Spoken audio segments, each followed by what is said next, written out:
The big global story now. President Trump has reignited his trade war. The Indian government has informed the World Trade Organization about its proposal to levy retaliatory tariffs on U.S. goods worth over $700 million. The move comes after U.S. increased tariffs on the imports of automobiles and automobile components from India. The move comes at a time when both nations are locked in trade negotiations amid hopes of sealing a mini trade deal to avert tariffs. Joining us right now to discuss this is Jayant Dasgupta, former Indian ambassador to the WTO. Mr. Dasgupta, I'd like to ask you about the kind of tariffs he's imposed on at least 14 nations. There is criticism from these countries, but it is also being said that whatever Donald Trump is doing is not on firm legal footing and it's not compliant with WTO processes. What is the kind of challenge these US tariffs could throw in the days to come, and how will this impact the working of WTO and the efforts of these countries to utilize WTO as a forum? There are several important questions which you have raised, Parikshitji. The first one is about recourse to the WTO. That I think is not possible at this juncture because the US has blocked appointments to the appellate body for a number of years. And by December 2019, the appellate body of the WTO became non-functional. So if any country raises a dispute and gets a favorable verdict at the dispute settlement panel stage, which is the lower stage, then the other country which loses normally goes to the appellate body. And since the appellate body is non-functioning, the appeal is into a vacuum. So the appeal is kept pending till such a day when the appellate body starts functioning again.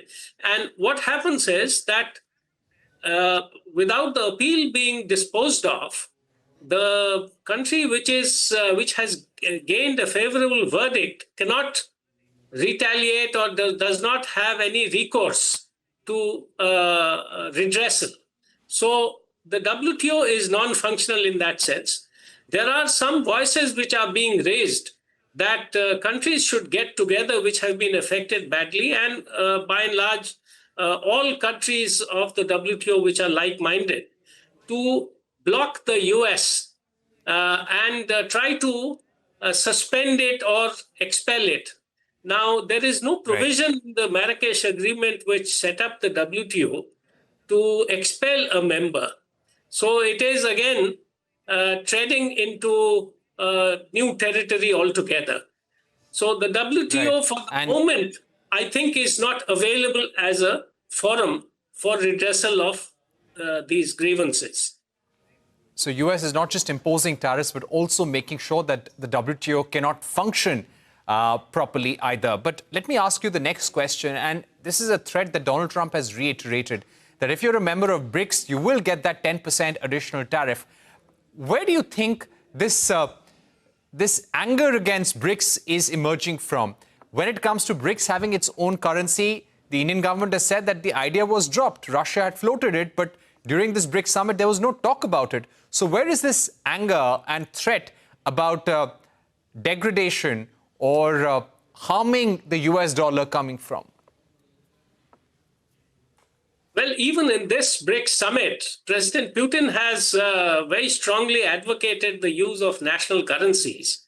And the resolution or the discussion on setting up a bank for settlement in BRICS currencies, or one BRICS currency, which can be kind of a composite of several BRICS currencies taken together, a weighted average kind of a thing, that was dropped only in 2022.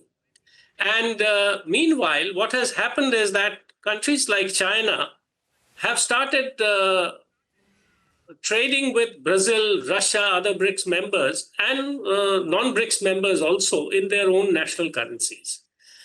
The Russians have started doing it. The India ruble trade is quite old. The Indian government has now started exploring possibilities of trading with the UAE, its second largest trading partner, in terms of their national currencies. So all these things are taking place on the sidelines. And perhaps President Trump is afraid that the dollar will no longer hold sway in the international trading market as it has done for the past 70, 80 years. So that is the fear which I think propels him to make these statements. I think he had said initially that he would impose a tariff of 100% against the BRICS nations if de-dollarization was taken forward. Then he raised it to 150%. Now he's come down and he's saying 10%. But there is another thing which has to be read into this statement. Of course, President Trump's statements should not be taken at face value, but he has said that any country aligning with the anti-Americanism of BRICS, so other countries, trading countries, which are outside the 10 of BRICS, if they trade with BRICS and they trade with their national currencies, possibly this could get invoked by President Trump. But one doesn't know about President Trump. He says something today, he says something just the opposite tomorrow. Okay. So, and the other point is, anti-Americanism has not been explained by any U.S. administration official yet.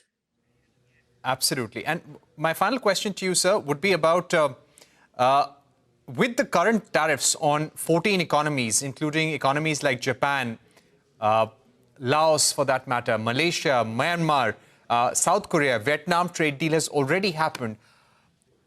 How does this impact the supply chain in Southeast Asia? And does India at this point emerge as a more advantageous option? The advantage that India can derive will only come about if India's tariffs are retained at 10% levels, and Vietnam is at 20%, and Malaysia and the other Southeast Asian nations are again between 25 and 40%. And China is retained at 55%, though very little is known about the US-China trade deal, apart from the fact that China has resumed the supply of rare earth magnets.